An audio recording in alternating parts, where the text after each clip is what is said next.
चांद को भी मिल गई चांदनी, अब सितारों का क्या होगा। मिक्स बाय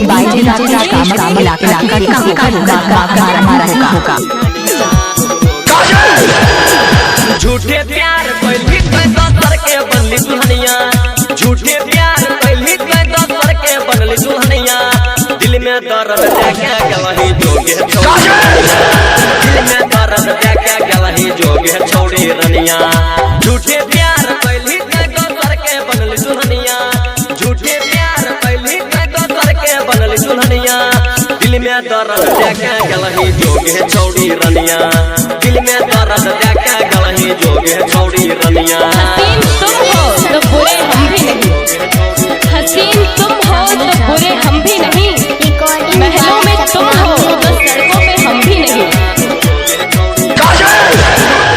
जिंदगिया में अगिया लगैलही, दूसरे के नाम के मंगिया सोचैलही, देखे हसत जिंदगिया में अगिया लगैलही, दूसरे के नाम के मंगिया सोचैलही।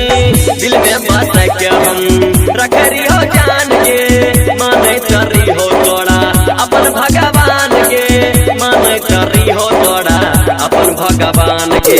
सोचल मोर सपनमा पर फेर गइले पनिया, सोचल मोर सपनमा पर फेर गइले पनिया।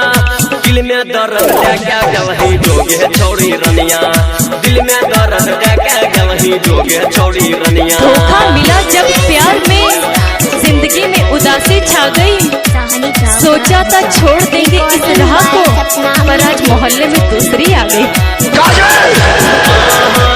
गलही ससुरवा हमार तोड़ी के ख्वाब गे, या तू ऐ तो जे जखान पियबो शराब गे।